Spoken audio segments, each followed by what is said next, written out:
ಸರ್ವಾಧಿಕಾರಿ, ಅದೆಲ್ಲ ಮಾಧ್ಯಮದಲ್ಲೂ ಬಂದಿದೆ.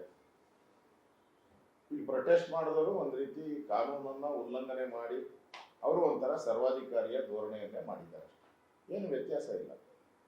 ಅವ ಏನು ಹೇಳ್ಕೊಟ್ಟಿದ್ದಾನೋ ಅದೇ ರೀತಿ ಇವರು ಮಾಡಿದ್ದಾರೆ ಅಷ್ಟೇ. ಇದರಲ್ಲೇನು ವ್ಯತ್ಯಾಸ ಏನು ನನಗೇನು ಅನ್ಸಲ್ಲ. ಮಾಡಬಾರ್ದಾಗಿತ್ತು. ರಿಜಿಸ್ಟ್ರೇಡ್ ಪೊಲಿಟಿಕಲ್ ಪಾರ್ಟಿಗೂ ಮಾಡೋಕ್ಕೆ ಅವಕಾಶ ಇಲ್ಲ. ಅಂಥದ್ದನ್ನ ಇವರು ಕಾನೂನನ್ನ ಕೈಗೆ ತಗೊಂಡು ಮಾಡಿರೋವಂಥದ್ದು ಅಕ್ಷಮ್ಯ ಅಪರಾಧ. ಅವ್ರ ಮೇಲೆ ಕ್ರಮ ಆಗಬೇಕು ಅಂತ ಆಗ್ರಹವನ್ನ ಮಾಡ್ತೀವಿ.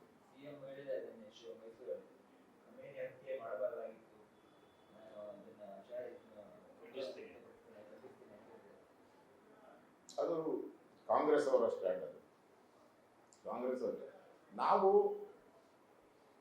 ಯುದ್ಧ ಆಗಬಾರ್ದು ಅನ್ನೋ ಪರವಾಗಿರೋ ಅಂತ ಆಗಬಾರ್ದು ಅಂತ ಯುದ್ಧ ಆಗಬಾರ್ದು. ನಾವೆಲ್ಲರ ಜೊತೆ ಇರಾನ್ ಜೊತೆನೂ ನಮ್ಮ ಸಂಬಂಧ ಚೆಂದಾಗಿದೆ, ಇಸ್ರೇಲ್ ಜೊತೆನೂ ಸಂಬಂಧ ಇನ್ನೂ ಚೆಂದಾಗಿದೆ. ಯಾಕಂದ್ರೆ ಕಾರ್ಗಿಲ್ ಯುದ್ಧದಲ್ಲಿ ನಮ್ಮ ಜಯಕ್ಕೆ ಇಸ್ರೇಲ್ ಬಹಳ ಪ್ರಮುಖವಾದಂಥ ಕಾರಣ.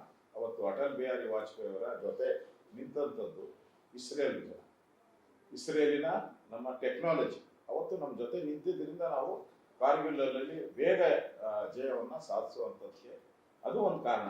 ಅದರಿಂದ ಅವ್ರ ಜೊತೆ ನಮ್ಮ ಸಂಬಂಧನೂ ಚೆನ್ನಾಗಿದೆ. ಅದರಿಂದ ನಾವು ಯಾವುದೇ ದೇಶವನ್ನ ಎರಡೂ ದೇಶದಲ್ಲಿ ನಾವು ವಿರೋಧಿಗಳಲ್ಲ. ಇಸ್ರೇಲ್ಗೂ ವಿರೋಧಿಗಳಲ್ಲ, ಇರಾನ್ಗೂ ವಿರೋಧಿಗಳಲ್ಲ. ಯಾಕಂದ್ರೆ ಅಲ್ಲಿಂದ ನಾವು ಕ್ರೂಡ್ ಆಯಿಲ್ನ ತರಿಸ್ಕೊಂತ ಇದ್ವಿ. ದುಬೈದಲ್ಲಿ ವ್ಯವಹಾರ ಶುರು ಮಾಡಿದ್ದೆ ಖಮೇನಿ ಭಾರತದ ಜೊತೆ ಡಾಲರ್ ಬಿಟ್ಟು ಭಾರತದ ರೂಪಾಯಿಯಲ್ಲಿ ವ್ಯವಹಾರ ಮಾಡಿದ್ದೆ ಖಮೇನಿ. ಅದರಿಂದನೇ ನಮ್ಮ ಸಂಬಂಧ ಚೆನ್ನಾಗಿದೆ.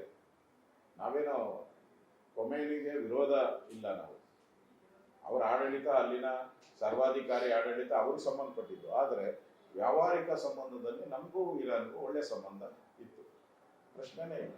ನಾವೇನು ಯುದ್ಧಕ್ಕೆ ಬೆಂಬಲವನ್ನ ನಮ್ಮ ಕೇಂದ್ರ ಸರ್ಕಾರ ಮಾಡಿಲ್ಲ, ಯುದ್ಧಕ್ಕೆ ಬೆಂಬಲ ಮಾಡಲ್ಲ, ಮಾಡುವಿಲ್ಲ.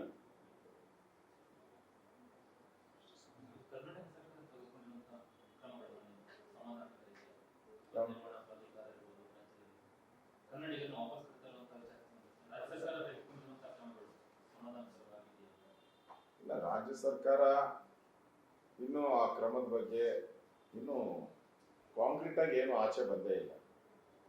ಡಿಸಾಸ್ಟರ್ ಮ್ಯಾನೇಜ್ಮೆಂಟ್ ಇಂದ ಈಗಾಗಲೇ ಕೇಂದ್ರಕ್ಕೆ ಪತ್ರ ಬರೆದಿದ್ದೀನಿ ಅಂತ ಹೇಳಿದ್ದಾರೆ ಅಷ್ಟೇ. ಅಷ್ಟು ಬಿಟ್ಟರೆ ಬೇರೆ ಏನು ಸುದ್ದಿ ಇಲ್ಲ ಅಂತ ಅನಿಸುತ್ತೆ. ಅದರಿಂದ ನನಗೆ ಅನಿಸೋ ಪ್ರಕಾರ ಇಲ್ಲಿಂದ ಒಂದು ಸ್ವತಃ ಮುಖ್ಯಮಂತ್ರಿಗಳು, ಉಪಮುಖ್ಯಮಂತ್ರಿಗಳು ಹೋಗಿ ಪ್ರಧಾನಮಂತ್ರಿಗಳನ್ನ, ಕೇಂದ್ರದ ರಕ್ಷಣಾ ಸಚಿವರನ್ನ ಭೇಟಿ ಮಾಡಿ ನಮ್ಮ ಕನ್ನಡಿಗರು ಸೇಫ್ಟಿ ಬಗ್ಗೆ ಮನವರಿಕೆ ಮಾಡಿ ಅವರನ್ನು ಕರೆಸುವಂಥ ಪ್ರಯತ್ನಕ್ಕೆ ಚಾಲನೆ ಕೊಟ್ಟರೆ ಒಳ್ಳೆಯದು ಅಂತ ನನ್ನ ಸಲಹೆ ಅಷ್ಟೇ.